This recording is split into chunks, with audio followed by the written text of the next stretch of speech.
Hey everyone, how's it going today? Coach Alvarez here, back at you with the episode Coffee with Coach. Hope you're up doing well. Got the mind in the right place. If not, as always, let's put it in the right place. So, I want to share with you guys a little conversation I had, or a little kind of situation that came about last night that I think is really super important. That if you have any goals that you're trying to achieve in any area, excuse me, of your life, but especially jiu-jitsu, because this is jiu-jitsu page, right? And I'm a jiu-jitsu coach and I deal with jiu-jitsu students. But it can pertain to anything, right? The importance is so important that you tell your loved ones, okay? Significant others, parents, whoever, siblings, your goals and what they mean to you. The importance of achieving a certain goal, what that's going to do for you, or what it means to you, is really important. Because if they don't know that, then they're thinking that you're just doing something like for kicks. You know what I mean? Like you're just gonna go play some darts, shoot some pool, go bowling. You're just gonna go and play a game. You're just gonna go and do something. You're not really doing anything serious. And it is serious to you. Well, for some people, depending on what it is. And the reason why I bring this up is because last night, after class, the normal routine is people will hang out, students will hang out on the mat, kind of cool down, and they'll talk, drill some moves, or answer some questions with each other, and we were in a little group, I don't know, maybe 5 or 6 individuals yesterday. And one in particular was kind of like spaced off. Like they were looking in a direction that wasn't really where everyone else was at, and they were just kind of in space. And so, I people watch, I pay attention to stuff like that. So I'm like, hey, so-and-so, like, hey, what's on your mind? What are you thinking about? I'm thinking they're thinking about the rounds, because we just finished our rounds, right? We just finished our 4 rounds. So I'm thinking maybe they're processing the what happened, good things, bad things, kind of analyzing the situations. And because I'm thinking, well, that's probably what they're thinking about. Maybe I can answer a question and help them out, figure out some details that maybe will help them in the future. And what they told me was kind of surprising, at least for me, because that's not really what I thought was they were going to say. But they were just like, man, Coach, I'm thinking about what I ate earlier before practice. Okay. Now, for anyone that knows me, any of my students, they're, whatever you trained with me before or whatever, like I'm big on, healthy eating habits, because jiu-jitsu and poor eating habits don't mix. Okay. You can do a lot of other things in life. It's sports, powerlifting, weightlifting, baseball, football. You got big linemen, they can eat whatever. You got pitchers that are, a little overweight. They're not really running and chasing anything down. They're just throwing a ball. Just pick any sport where like don't have to move that much, right? Bowling, you're just walking up to the lane and you throw the ball down the lane, whatever. Darts, pool, a ton of things. There are a ton of things to where like your daily nutritional eating habits don't really make a difference in whether or not you are going to perform well or not, right? But jiu-jitsu is not the case, okay? That is not the case. Like if you have poor eating habits, or if you ate something bad before practice, it is going to hinder your performance on a major level, okay? So anyways, he's like, well, I'm thinking about what I ate earlier. And I'm like, well, what'd you eat? And he's just like really didn't want to share the details, okay? And he shared a little bit, but not all, right? And so it must have been like pretty bad, So I'm like, man, and it's kind of uncharacteristic of this individual because he's there a lot, he's training, in my opinion, he's disciplined because he's on the mat a lot, okay? Slender, in shape. So to hear that come out of him, especially like on a Monday, took me by surprise. And I'm like, well, like, how'd that happen? Like, what's the deal? And he's like, man, my parents, like, they cooked, or my dad cooked, and I really didn't eat the food the day before, so there was leftovers. And he's like, hey, you're not gonna eat, like, you're not gonna eat these leftovers. And he said he felt bad because his mom normally cooks and his dad doesn't. So because his dad did cook and his dad is asking him to eat, or why aren't you eating, he just felt obligated to eat. So he ate. And then he was told, like, hey, like, you need to eat some more. Like, that's not enough. You just ate a little bit. Like what? Like, you don't kind of like my cooking kind of thing? Or like, what's the problem? So he ate more. And apparently it hindered his jiu-jitsu training last night, right? So that was on his mind. And I can relate to that because that used to be me, okay? Used to, past tense, meaning when I was in that position, blue belt, purple belt, brown belt, those kind of things. My mom would call me out of the blue and be like, hey, I cooked, I made this, that, whatever, come on over and eat. And I'm like, well, if you cooked what you just said, like, I can't eat that. Like, I'm not gonna come over and eat. And she took offense to that. Okay, your mother is asking you to come over and eat and to sit down at the dinner table and do, have some family time with her, and your dad, and you tell them no. And I told them no for two reasons. Okay, for one, I was being asked to come over for dinner during on a jiu-jitsu day. Okay, so you work all day, General Motors, talking about me, and you do 8-9 hour shifts. You come home, do whatever else you got to do, and then there's class tonight. And I only went to class 4 days out of the week, and there was a schedule, a kept schedule, right? I was very disciplined with that schedule. Nothing was going to make me miss that. And so I'm not going to skip jiu-jitsu just to come over and eat, okay, which sounds pretty bad. But I'm especially not going to come over to your house and eat if you cooked some very unhealthy Mexican food. It is what it is. Some people might take offense to that, but most, just about everything as far as Mexican food is just full of fat, grease, and sodium, and a lot of unhealthy things. So I don't eat it, okay? I don't eat it. I won't eat it. It's just, I'm not going to put that stuff in my system. And so, especially, okay, before jiu-jitsu class, and especially like skip jiu-jitsu to go and eat that, right?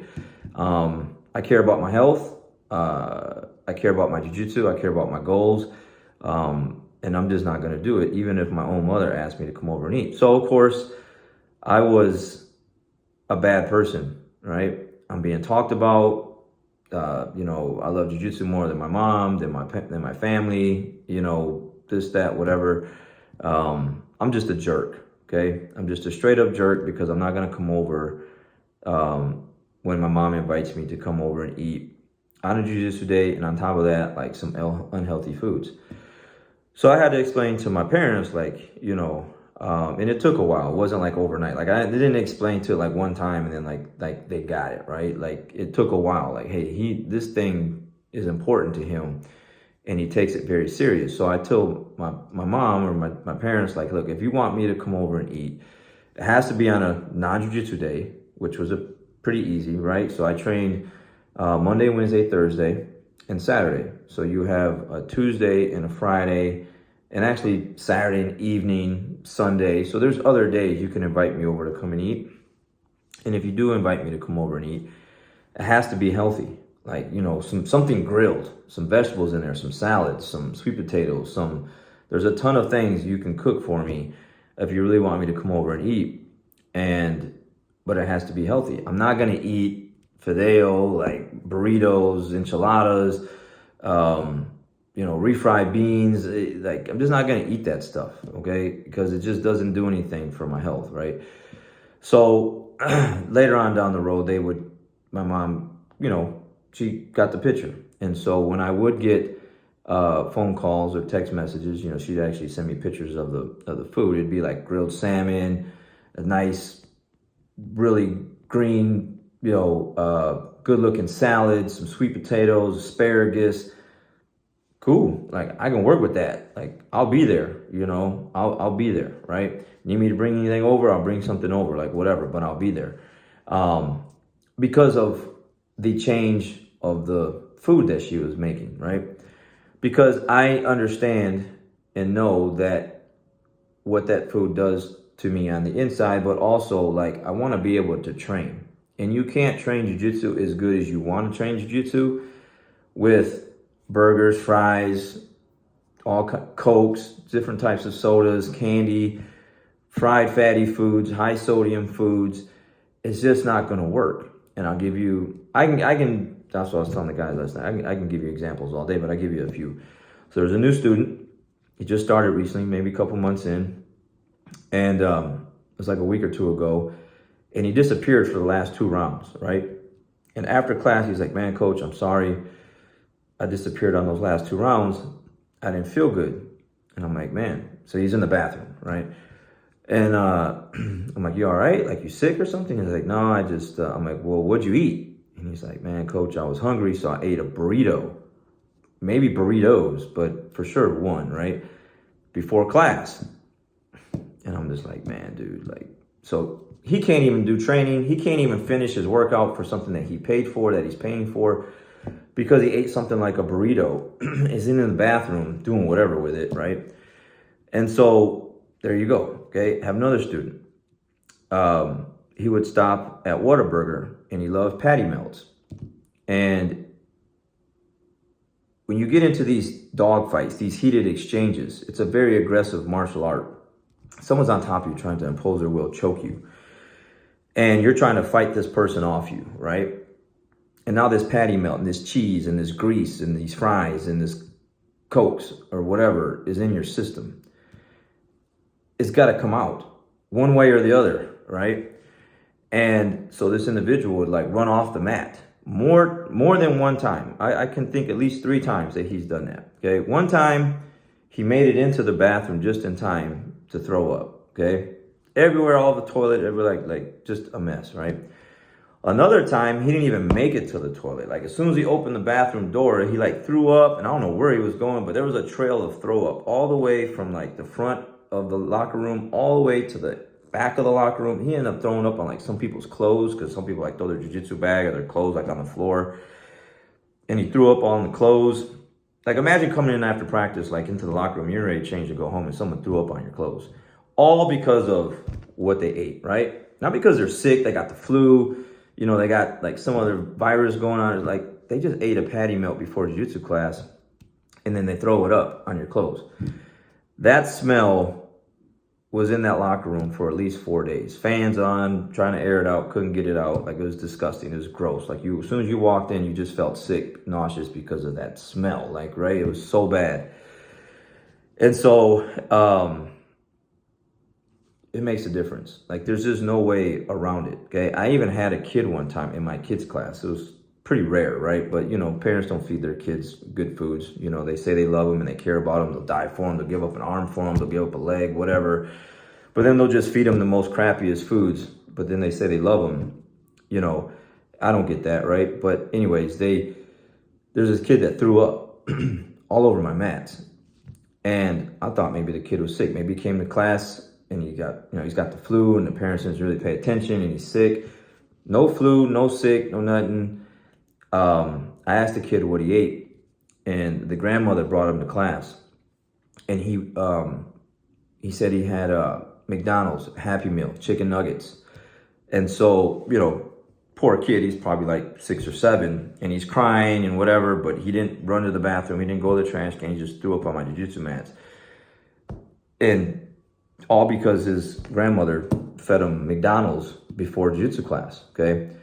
So now obviously this kid at 6 or 7 years old can't tell his grandma, hey, look, like jiu-jitsu is really important to me, like don't feed me that stuff, I'm going to class, right? That's kind of like not realistic. But if you're an adult or even a teenager with, common sense there, man, like you can tell it's very important that you tell your loved ones, look,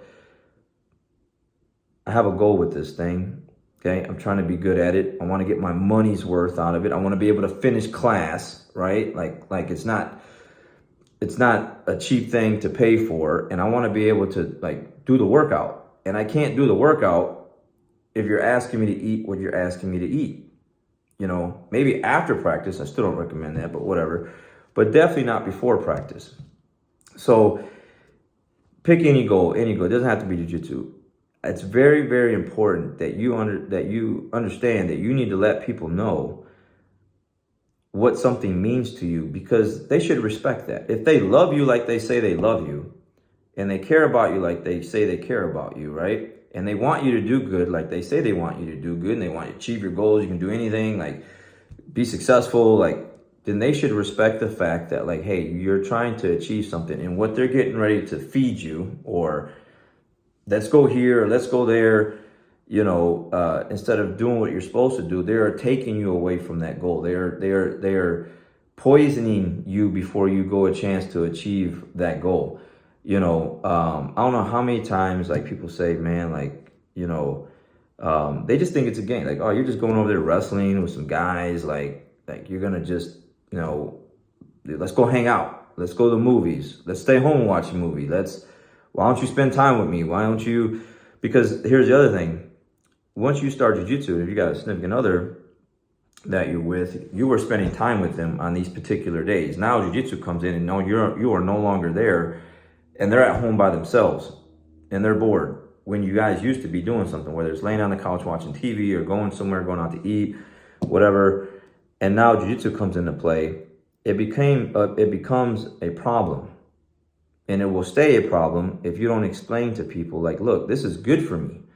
It's good for my health. It's good for my mental health. It's getting me in shape. Like, I feel better afterwards. Like, I'm feeling less stressful. I had a hard day at work, and like this thing just gives me all these health benefits that nothing else has given me before. And I don't want to give that up. And I have had people literally, this one guy, I think he was in his 40s. He was trying out the class, and he's like, man, I really like this stuff. He came back, did a couple more classes, tried it out for free. So I was like, what's up, man? You say you really like it. You know, you're going to hop on the team or what? He's like, man, I got to talk to my wife. I'm, all right, cool. You know, that's a common thing, right? Got to talk to my wife. And he comes back like a day later, and he's like, I can't do it. I said, can't do it? Like, why? Well, my wife just doesn't want me to do it, so I can't do it. And I'm like, man, that's amazing. That's sad. That's pretty sad. You need to go home and explain to her, like, what you like about it, what kind of feelings it's giving you, what kind of things it can help you do. Like, it's going to help you become a better person inside and out. And that has a trickle-down effect for your wife, for your kids, for all your family members around you, your coworkers. Like, you become a better person, or supposed to be, like, for the most part, through the process of training jiu-jitsu. And that affects everything around you and everyone around you. And so if someone is like holding you back from that, or trying to hinder that, or you didn't do a good enough job, or maybe didn't do a job at all of explaining to people the importance of what this thing means to you. I had to do that. I had to have these talks with my family to let them know the importance of that. Because if I didn't, I wouldn't be here talking to you on these videos. I wouldn't have a school. I wouldn't be a jiu-jitsu black belt. I wouldn't have traveled all over the world. I wouldn't have world championship titles. I wouldn't have all the things that I have. I wouldn't have just the things I have, period. I'd still be at General Motors, probably having like 25 years or so in. Probably very unhappy in a lot of things, because I'm doing something that I don't want to do. You know, I enjoy and love jiu-jitsu, not just for the jiu-jitsu part of it, but like what it does for me as a person, and what it's done for me to help like other people achieve their goals. Okay. So, the importance of telling your loved ones how something is important to you and what you want to do with it, and the discipline that it's going to take to achieve these goals, needs to be explained in a manner that they can understand and wish you success with that and support you with that and push you towards that versus pulling you away from that. Because if you don't explain that, which I would say most people don't, I see people all the time just I use the word arm dragged, jiu-jitsu arm drag, get arm dragged away from jiu-jitsu all the time. And it's primarily because they just didn't explain to those individuals what jiu-jitsu means to them and the importance of it. And they get arm dragged away from jiu-jitsu, and I'll never see him again, or maybe I'll see him a year or two later or whatever. It's just one of those things. I think I've mentioned it before, probably plenty of times, where I'll run into people that used to train with me. I haven't seen them in a while. I'll run into them somewhere in the area. And one of the first things they do is they put their hand on their stomach. I'm not looking at their stomach. I'm looking at their eyes. I'm just happy to see them. Hey, how's it going? Where you been? How's the family? Like whatever small talk you just make when you see someone you haven't seen in a while. They bring it up. They put their hand on their stomach. They have the look of disappointment on their stomach or on their face while they're holding their stomach. And it's like, oh man, coach, I let myself go. I got out of shape. And, of course I look down and I'm like, yeah, I mean, I haven't seen you, if you're leaving jiu-jitsu to go do something else healthy and productive, then by all means do that. But if you're leaving jiu-jitsu just because someone pulled you away from it, or you're just doing nothing after that, that sucks, because it's just never a good feeling. And I have so many of those stories of people that I ran into like that, but I'm just happy to see them. But their first jerk reaction is to tell me how out of shape they are, and they're going to get back into it, and there we go with that whole thing. And I'm like, yeah, and I'm agreeing with them, and I'm just like, cool, let me just cut this conversation short, because it's not true, because if it was, you'd be back already. But anyways, if you haven't done so, please do so. It's going to save you a lot of headache. It will make things easier on you and your family members once they understand the importance of what you're trying to do and what it means to you and how it benefits you and what kind of better person you're going to become from it. They should support you then, because they said they love you, right? And they care about you and they want you to succeed and be happy. Then you should be happy. And you need to explain that to them and what it does for you and how it makes you happy and those kind of things. Because if you do not, then you'll kind of be like my student last night, like kind of upset with himself that he ate something that he shouldn't have ate, and he couldn't train like he wanted to train, and he shouldn't have that look on his face. But you need to go through that sometimes to understand what I'm talking about, because I can explain this to you, but until you actually have to go through it, it sucks. Okay, it sucks. I've been there, done that. I have so many things that I can share with my students or with people out there that I've had to go through to kind of get where I'm at. 20 something years of jiu-jitsu with no break. Okay, I've had to fight off a lot of things, injuries, being sick, people, whatever, and I'm still here and I'm not going anywhere. All right, you guys have a great day. Catch you on the next one. We'll see you.